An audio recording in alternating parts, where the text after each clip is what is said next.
보통 장소가 모텔인 경우가 많아서 들어가고 나가는 모습 전부 CCTV에 찍히게 되죠. 그런데 성관계 직후에 남자가 그 자리를 먼저 뜨게 되면 나중에 수사기관이나 법원에서 봤을 때 성관계 자체가 여성의 동의 없이 이루어진 건가 하는 의심을 받기 쉽습니다.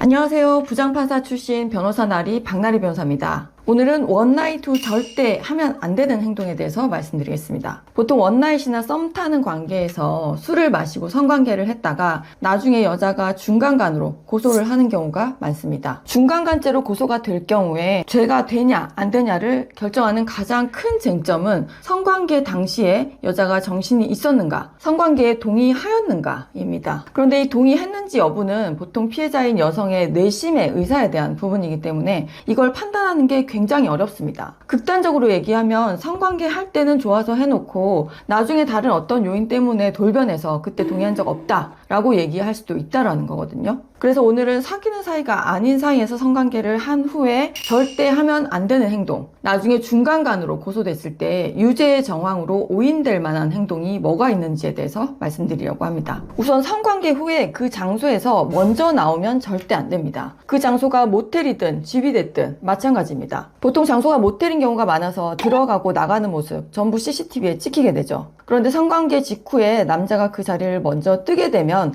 나중에 수사기관이나 법원에서 봤을 때 성관계 자체가 여성의 동의 없이 이루어진 건가 하는 의심을 받기 쉽습니다. 왜냐하면 동의하에 일어난 경우에는 둘이 같이 나오는 경우가 더 많다고 보는 게 일반적이거든요. 제가 변호했던 사건에서도 피고인이 피해자랑 술을 마시고 피해자 집에 가서 성관계를 했어요. 그런데 첫 차가 다니기도 전인 새벽 시간에 여자 집에서 혼자 먼저 나와버린 거죠. 그 점이 나중에 유죄의 중요한 근거가 됐던 사건이 있었습니다. 두 번째, 술집에서 집이나 모텔로 이동할 때 택시비, 그리고 모텔에 들어갈 때 모텔비 같은 비용은 되도록 여자가 계산하도록 하시는 게 좋습니다. 나중에 수사가 개시된 경우에는 아주 사소하더라도 당시에 일어났던 모든 객관적 정황을 동원해서 여성의 동의 여부를 판단하게 되는데요. 모텔이나 택시비를 만약에 여자가 계산을 했다고 하면 그때 그 여자가 그 정도로 정신이 멀쩡했고 그 돈을 지급하는데 동의했다. 그리고 자의로 모텔에 들어갔다는 거니까 그 부분도 가해자한테는 유리한 정황이 될 수 있는 거죠. 반면 모텔비를 남자가 계산했다라고 하면 그 반대 논리로 나중에 남자분한테 불리하게 작용될 가능성이 큽니다. 세 번째, 모텔에 들어갈 때 여자분을 부축하는 모습을 보이면 안 됩니다. 모텔의 경우 들어가는 모습, 나가는 모습 다 CCTV에 찍히잖아요. 근데 여자가 부축을 받아야 될 정도다 이러면 심신상실 상태에 있었다고 볼 확률이 굉장히 높아지기 때문이고요. 만약에 혼자 걷는 게 불가능할 정도의 상태였는데 성관계를 했다 이러면 높은 확률로 나중에 고소했을 때 중간간 혐의에서 빠져나오기가 굉장히 어려워집니다. 마지막으로 성관계 직후나 다음날 피해자가 가해자에게 성관계 사실에 대해서 따질 때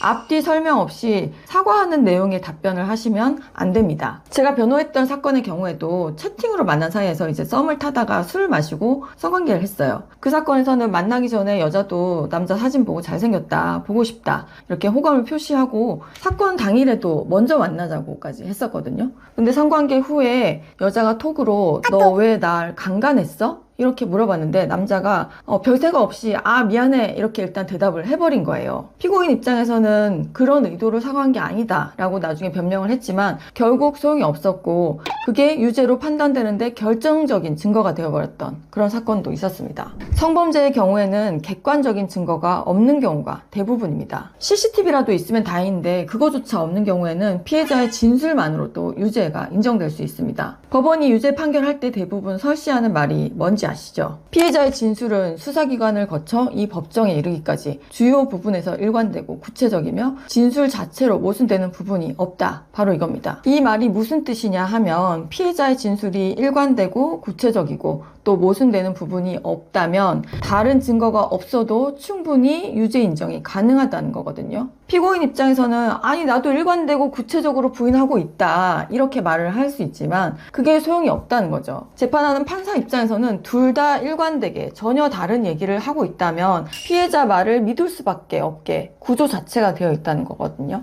오늘은 사귀는 사이가 아닌 사이에서 성관계를 한 후에 절대 하면 안 되는 행동에 대해서 알아봤습니다. 정리해보면 있다면 첫 번째, 성관계 후에 그 장소에서 먼저 나오면 절대 안 됩니다. 두 번째, 택시비나 모텔비를 본인이 계산하시면 안 됩니다. 세 번째, 모텔에 들어갈 때 여자분을 부축하는 모습을 보이시면 안 됩니다. 마지막으로 성관계 직후나 다음 날 피해자가 가해자에게 성관계 사실에 대해서 따질 때 섣불리 사과하는 내용의 답변을 하시면 안 됩니다. 오늘 내용 도움이 되셨다면 좋아요, 구독, 알림 설정 부탁드리고요. 오늘 내용에 대해 궁금한 점은 댓글로 남겨주세요. 다음엔 더 유익한 내용으로 찾아오겠습니다. 이상 변호사 나리 박나리 변호사였습니다.